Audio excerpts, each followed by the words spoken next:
câncer de próstata é o segundo tipo de tumor maligno de maior incidência nos homens brasileiros. De acordo com o Instituto Nacional do Câncer, o de próstata é mais prevalente que o de mama. Uma estimativa de 2012 e 2013 apontou pouco mais de 60 mil novos casos de câncer de próstata e quase 53 mil de mama. Segundo a Sociedade Brasileira de Urologia, 1 a cada 6 homens terá câncer de próstata e 1 a cada 36 morrerá da doença. 60 mil novos casos estão previstos para este ano. Olá, estamos iniciando o programa Ponto de Encontro, que hoje esclarece aspectos importantes do câncer de próstata. Os números comprovam o preconceito com a doença, de acordo com a Sociedade Brasileira de Urologia. 40% dos homens no Brasil nunca foram ao médico especialista. Para o tema, temos 2 convidados no estúdio. Antônio Gugliotta, professor de Urologia da Faculdade de Medicina da PUC Campinas, e Carlos Roberto Monte, coordenador do Serviço de Oncologia do Hospital da PUC Campinas. Eu gostaria de agradecer essa participação de vocês e a presença aqui. De acordo com a Sociedade Brasileira de Urologia, a idade mínima recomendada passou de 40 para 50 anos para que os homens procurem por um urologista, por um profissional. Qual o motivo dessa alteração? Bom, hoje nós sabemos que o câncer de próstata, a maior incidência é a partir dos 50 anos de idade. E a manifestação clínica se dá preferentemente com um pico de incidência entre 60 e 70 anos. Então, não há motivo para ter que realizar vários exames com problemas financeiros aí incluídos antes dos 50 anos. Então, está decidido desse jeito no mundo todo. Tá certo. Quer complementar alguma coisa, doutor Monte, com relação a essa nova... Essa mudança ela tem algumas importâncias na saúde pública, porque dificilmente os países têm recursos suficientes para colocar um programa de screening, quer dizer, de prevenção, principalmente aos 40 anos de idade. É um custo que nenhum governo consegue absorver.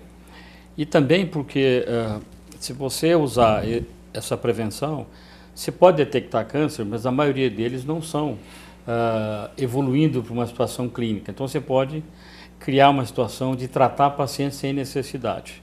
Então, esse é um outro ponto muito importante. Muito importante, com certeza. Agora, até para o telespectador entender, o que é a próstata? Bom, é importante que os leigos fiquem sabendo que a próstata, para começar, é um patrimônio exclusivo dos homens. E a função da próstata tem uma função, ela fundamentalmente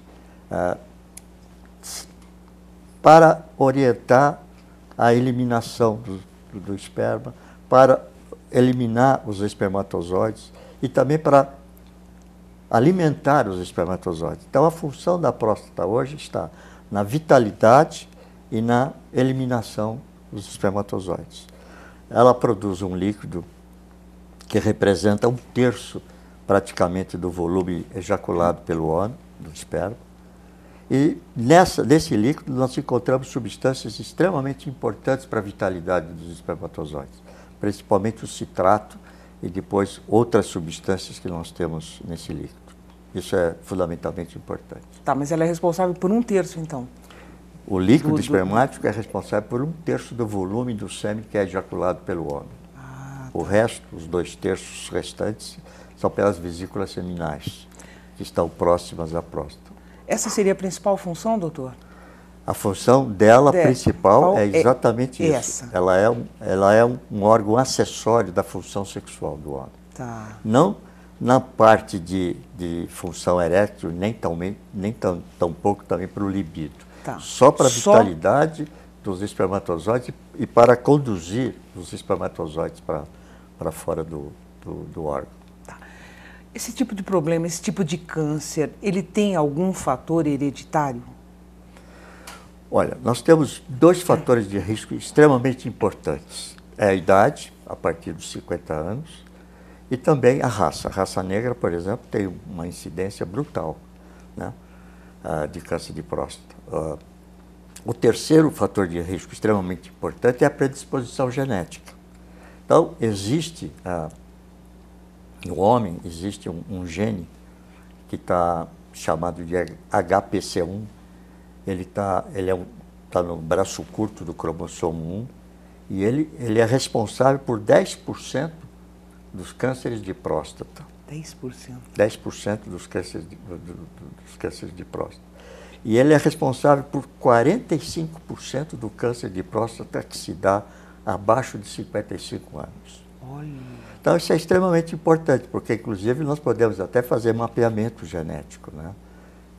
Principalmente com os homens que têm fatores de risco. A raça negra, aqueles que têm parentes na família, aqueles pacientes que têm pelo menos um membro próximo, seja pai, seja irmão, ele tem 2 vezes chance de desenvolver câncer prostático. E se por um acaso ele tem 3 parentes próximos, então sobe para 5 vezes a possibilidade dele desencadear câncer prostático. Isso é extremamente importante. Com certeza. Por isso que esses homens que têm parentes na família com câncer de próstata não podem ser consultados a partir dos 50. Tem aí que ser muda, abaixo né? de 50 A anos. recomendação aí muda. Aí nesse já caso, muda né? para 40 e 45 no máximo. Complementando o que o professor Guilota falou, para que o ouvinte até fique mais esclarecido, embora o fator genético realmente seja muito importante, isso não significa que a doença é hereditária. Porque muitos pacientes nossos entendem dessa maneira. Então, meu pai teve, eu vou ter. Então, não é hereditário, não passa de uma geração para outra. Isso é uma coisa muito importante. Mas isso não afasta que ele está dentro do grupo de risco para ter o câncer de próstata. Com certeza. Esse mapeamento, doutores, que o doutor Guglielta falou, ele é acessível? É comum dentro, não, né? Não, ele deveria ser, mas ele não é. Não é. Né? Ele não é, porque, inclusive, poderia ser até um fator para todos os convênios realizarem, inclusive até assistência médica pública, federal, estadual. Sim. Mas é um pouco caro, né? É caro, né? É um pouco dispendioso, então... Mas, complementando, nós vamos chegar nesse ponto, porque o governo já decretou o uso do estudo genético para câncer de mamas, para 2 genes, BRCA1 e BRCA2, obrigando os convênios a cobrirem essa pesquisa. Então é uma questão de tempo. É uma questão de tempo. É uma questão de tempo, não há dúvida que esse é o caminho correto. Está havendo um desenvolvimento, com certeza vai fazer parte, né? Ah, certeza. Teria que ser. Teria que ser, né? Eu vou falar de uma coisa assim que eu já acho que é complicado, porque sintomas. Quer dizer, quais os sintomas que envolvem o câncer de próstata? E acredito que quando há sintomas é porque a doença já está instalada. Mas é importante que o leigo, o povo em geral, fique sabendo do seguinte. O quê? O câncer de próstata, a sintomatologia dele é extremamente variável, é imprevisível. Nós temos 3 possibilidades de pacientes com câncer de próstata. Aqueles pacientes que estão assintomáticos, totalmente assintomáticos, mas eles já têm um câncer bem localizado dentro da próstata. E ele não sabe. Ele só vai ficar sabendo se, por um acaso, fazendo os seus exames rotineiros, seja pelo toque, ou seja, principalmente pelo exame do PSA no sangue, que é o antígeno prostático específico, aí vai para uma biópsia e a biópsia vai revelar o câncer que ele não sabia. Tem um segundo grupo, que são aqueles que são sintomáticos, eles apresentam sintomas. Sintomas tanto obstrutivos como irritativos. Esses pacientes já têm o câncer já localizado na próstata. Só que sintomas são esses, doutor? Sintomas obstrutivos, não consegue urinar bem, são deformações na maneira de urinar, que ele mesmo percebe, e por causa disso ele vai procurar um urologista. E tem um terceiro grupo, esse segundo grupo, já com o toque retal você diagnostica e com o PSA mais ainda. E tem um terceiro grupo, mais ou menos 5 a 10% dos pacientes, já chegam no nosso consultório e já estão com sintomas de metástases, principalmente metástases ósseas. E eles não sabiam também, não eram conhecedor da possibilidade de ter câncer prostático. Aí, então, através do exame urológico, você acaba confirmando o diagnóstico. Esse terceiro grupo não apresentou sintoma? Já vinha apresentando apenas sintomas de metástase, que são as dores ósseas, podendo apresentar até algumas dificuldades para urinar, mas ele Ele não se deu conta, não procurou? Está mais preocupado com a dores ósseas. Então ele está tomando remedinho para dor óssea, está fazendo fisioterapia, está fazendo isso, está fazendo aquilo, e ele tem um problema sério na próstata. O que é mais comum em consultório hoje? Hoje, na verdade, é o paciente assintomático. O assintomático. O assintomático é o mais frequente. Mudou a escala, né? A escala desses 10% que o Dr. Guilhota falou é coisa do passado. Hoje, na verdade, aproximadamente 60% dos pacientes eles vêm porque tem o antígeno prostático elevado e daí se fez uma biópsia, né? E faz o diagnóstico. Esse é o grupo hoje mais frequente. Por isso que é importante, né? Complementando, é importante o controle, quer dizer, o exame periódico que o homem deve ter com a sua próstata. Ele tem que perder um pouco do medo. Exatamente, né, professor Guilhota? O problema é que o câncer de próstata, ele não é uma doença homogênea, não é igual para todo mundo. É previsível. Então, esse que é o grande problema. Então, esse grupo de 10% que tem dor óssea, provavelmente ele tem um câncer agressivo, que nós chamamos na classificação histológica de Gleason 8, 9, 10, que muito cedo ele já dá a lesão para o osso. Entendeu? Até pode estar com o nível de PSA baixo e o toque retal, às vezes, pode nem detectar a doença. Sim. Então, esse é um problema que a população precisa saber. Não é uma doença igual para todo mundo, ela é heterogênea. Por isso a prevenção realmente é muito importante. Nossa, eu não imaginava isso. Doutores, eu vou pedir uma licencinha agora para a gente acompanhar uma reportagem do Alessandro Azevedo, que foi às ruas verificar como que o homem está cuidando da saúde dele. Vamos conferir? Que os homens não têm o hábito de ir ao médico ou fazer exames preventivos, todo mundo sabe. Mas um levantamento do Centro de Referência em Saúde do Homem de São Paulo mostrou que 70% deles procuram um médico por influência da esposa ou dos filhos, fato que pode prejudicar, por exemplo, o diagnóstico do câncer de próstata. Eu vou ao médico com frequência, faço um controle da pressão alta no postinho lá perto de casa, não é? E cada 6 meses, mais ou menos, faço um exame de sangue que o médico pede, não é?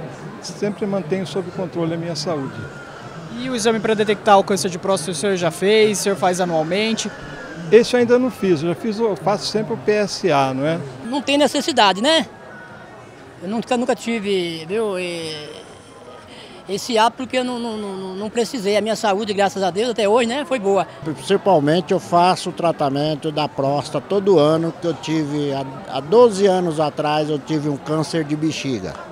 Então, desde lá para cá, todo ano eu estou perante o médico fazendo o exame de próstata. Eu faço o PSA, tiro a ultrassonografia dos rins, das vias urinárias e mesmo assim o médico ainda faz o exame de toque. Que eu acho que não é vergonha nenhuma, que muitos homens deixam de ir ao urologista por vergonha de fazer o exame de toque. E quando acaba descobrindo um câncer de próstata, o que acontece? Já está avançado, não tem mais cura. Como que é em casa, então? Você fala para o Luiz a importância de ir ao médico pelo menos uma vez por ano? Sim, porque antes prevenir, né, do que chegar no dia lá para fazer e ter problemas. Então a gente sempre conversa sobre isso.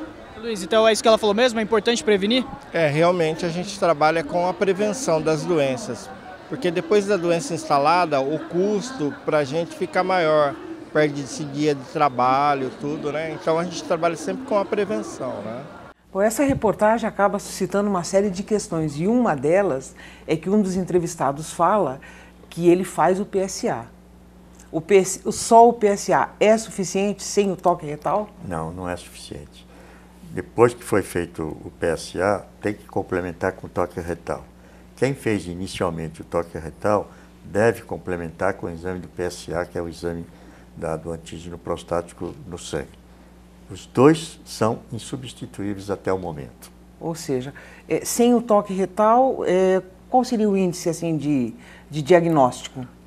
Você pode diagnosticar o câncer de próstata só pelo toque retal e o PSA ser normal, numa porcentagem menor. Tá.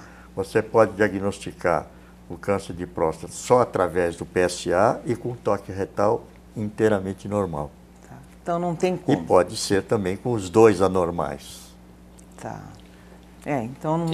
É interessante, eu vou complementar em relação ao PSA, pois que não. é um dado muito importante, porque existem patologias benignas da próstata que dão aumento do PSA. Então, o PSA, que deve ser feito de rotina, quando você está procurando um câncer de próstata, tem que fazer 2 tipos de PSA. É chamado PSA total e o PSA livre. Existe uma relaçãozinha matemática entre um e outro que é um indicativo de que você possa estar evoluindo para um câncer de próstata. Então, isso é muito importante. Se você fizer um PSA total, a margem de falso negativo, quer dizer, você está tendo uma leitura errada, é muito alta. Então, é muito importante que isso seja reforçado. E os bons urologistas sempre fazem isso. Sempre fazem, não tem como, né? E eu queria, complementando o que o professor Monte falou, isso é fundamental o que ele falou. Hoje, nós fazemos sempre o PSA livre e o PSA total, que até uns 5 anos atrás não se fazia. E hoje nós estamos fazendo de rotina. E muitas vezes, com essa relação percentual que o Monte falou, os pacientes acabam escapando de biópsia. Olha. Porque o PSA total está alto, já poderia estar indicando uma biópsia da próstata. Quando eu faço PSA livre e PSA total, eu pego o PSA livre que o laboratório dosou no meu sangue, eu multiplico por 100 e divido pelo PSA total. Se essa relação for acima de 20%, 25%, eu escapo de biópsia. Poxa. Se for abaixo de 20%, eu tenho que fazer biópsia. Olha, interessante. Então, só com o PSA total, eu já estaria fazendo uma biópsia desnecessária. Olha, desnecessária, hein? Ou seja, não há jeito mesmo. Eles são complementares, não há dúvida alguma. Não. Ainda em relação à reportagem, qual a avaliação de vocês em relação ao preconceito hoje? Então, analisando o tipo Brasil, é muito claro para a gente que a situação é cultural, né? A gente observa nos países do Nordeste, e comparado com a população do Sudeste, o pessoal do Nordeste ainda tem uma resistência cultural muito grande à ida ao urologista, não é só o toque retal, né? De uma maneira geral, às vezes, até por sorte, eles vão procurar o urologista por causa de problema de ereção, que é algo muito importante, e atrás disso existe um câncer de próstata. Mas, lentamente, isso tende a mudar. Então, eu acho que é um problema cultural ainda.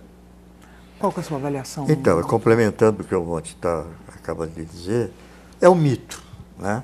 O toque retal para o homem, de uma maneira geral, bom, primeiro é que ele é preguiçoso com a sua saúde. Com certeza, né? Em tudo, né? Muito preguiçoso com a sua saúde. E mais ainda com a saúde da próstata, com a saúde prostática. Eu digo mito porque ele sempre lembra da dor que ele vai sentir pelo toque retal. Então, ele já quer fugir desse exame. E não é bem assim, né, doutor? Não, não é bem assim. E o segundo é exatamente a perda da masculinidade que ele acha que ele vai ter se ele fizer anualmente um toque retal ou semestralmente um toque retal. Isso é problema não tem cultural, jeito, é cultural mesmo e não há como, né? Não. Tá certo. Agora, com relação à mulher, que foi uma outra questão da reportagem, ela tem contribuído muito para que essa realidade seja alterada. Não há dúvida, as mulheres estão na frente dos homens longos anos, né? Porque se você hoje fizer um estudo em relação ao câncer de mama e câncer de útero, hoje praticamente a grande maioria das mulheres estão curadas com isso. E esse hábito ela acaba levando para o marido, para o companheiro, para o namorado, para o noivo e assim por diante. Realmente vocês estão na frente. Exatamente. A mulher tem ajudado bastante nesse sentido, de forçar o seu marido, forçar o pai, o irmão, a fazer o exame prostático rotineiramente. Mas uma outra coisa importante, através da esposa, através da mulher, é o papel do ginecologista. O ginecologista tem nos ajudado muito nesse sentido, porque ele também, como portador de próstata, ele também, evidentemente, ele sabe que ele também deve fazer o seu exame rotineiramente, e ele sempre faz com que a mulher, que é a sua paciente, force o seu marido a fazer o exame da próstata.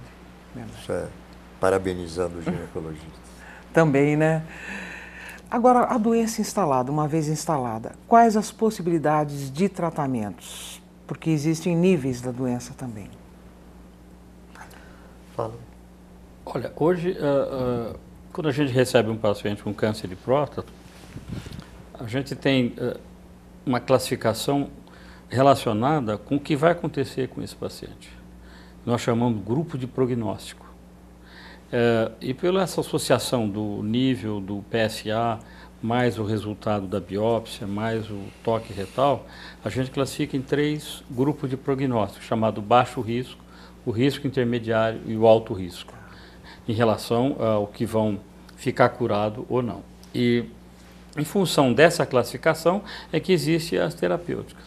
Basicamente são 3 terapêuticas, o Dr. Gugliota vai falar um pouco da cirurgia, e as outras 2 são a radioterapia externa e uma radioterapia interna na próstata, chamada bracterapia.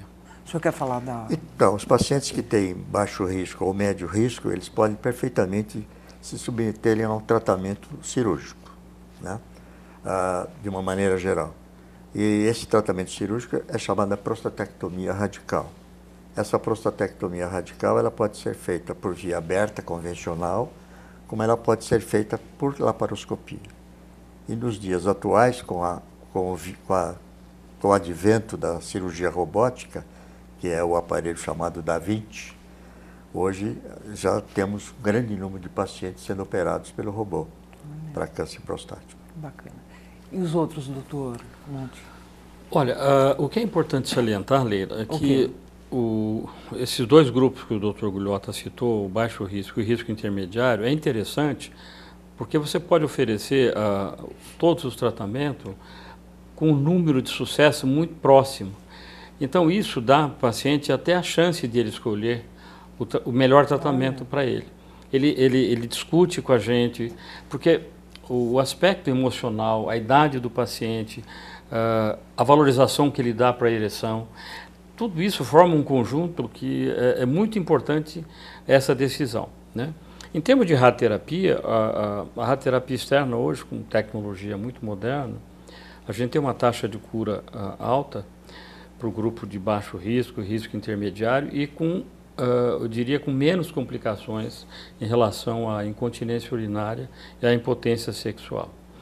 O alto risco, que é o paciente mais difícil para a gente manipular, porque realmente você, se ele optar pela cirurgia, geralmente depois tem que fazer uma radioterapia, tratar com um tratamento clínico chamado bloqueio hormonal, isso tem muita reações colaterais intensas, a qualidade de vida diminui, entendeu? Então, de maneira que hoje a gente tem esse arsenal e dentro desse arsenal, junto com o aspecto da vida de cada paciente, nós temos muitas... É um leque muito grande, muitas possibilidades e tal. E ainda bem que no grupo de baixo risco e risco intermediário, a taxa de sucesso é acima de 80%. Acima de 80%? É acima de 80%. Que bacana, que bacana.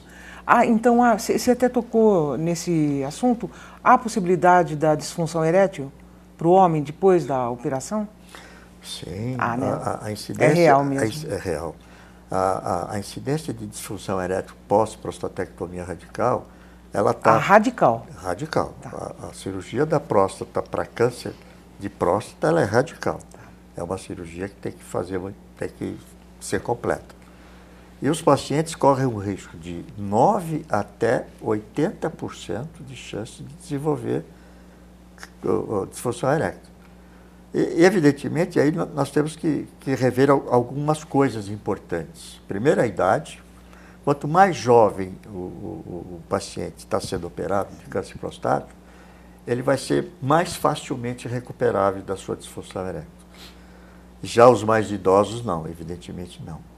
Um outro problema é conhecer o passado do nosso paciente, que vai se submeter ao passado quanto à sua função sexual. Se ele já tem disfunção sexual, se ele já tem uma disfunção erétil, evidentemente ele não vai ser bem recuperável depois da prostatectomia radical.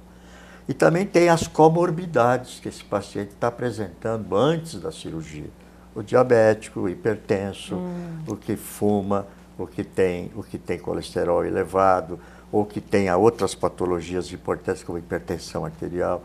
Esses pacientes não vão ser facilmente recuperáveis da sua disfunção pós-prostatectomia. Tá certo. Acrescentando mais um detalhezinho, o que a gente observa no dia a dia de consultório, e eu acho que o Dr. Gugliota vai confirmar também, é que o homem, ele não é sincero para a gente em relação a atividade sexual dele. De uma maneira geral, ele mente muito. fantasia. Nossa. E a gente não tem objetivamente nenhuma maneira de medir isso. Não. Entendeu? Isso é um dado muito importante para, inclusive, a decisão do melhor tratamento. Com certeza. É. Ser verdadeiro. A gente está chegando para o final aqui, eu acho que valeria a pena nós encerrarmos com a questão da prevenção, que é um aspecto muito importante, e agora também há movimentos de conscientização para o homem e até o mês, né?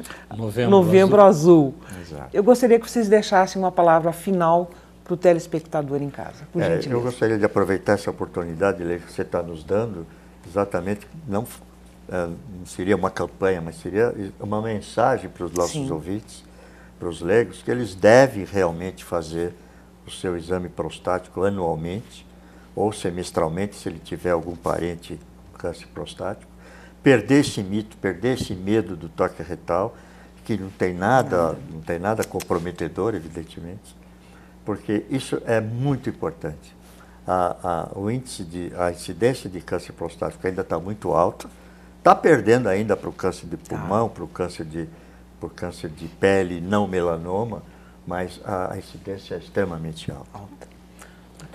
A minha mensagem é que o homem não pode esquecer que a prevenção é a única e melhor maneira dele ficar curado de câncer.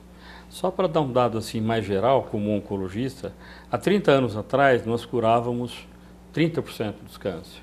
Atualmente nós estamos curando 60%, isso em toda a população. O que é importante no câncer da próstata é que o câncer da próstata é uma doença curável. Sendo curável, a prevenção leva essa curabilidade mais rápida possível. Então, endossando 100% do que o professor Gulhotta falou. Prevenção. É o caminho, né? Doutor Gulhotta, doutor Monte, eu agradeço a participação e todos os esclarecimentos de vocês aqui. Muito obrigada mesmo. Eu que agradeço. Obrigado. Nós que agradecemos a oportunidade, Leila. Obrigada. E a gente fica por aqui. Até o nosso próximo encontro. Até lá!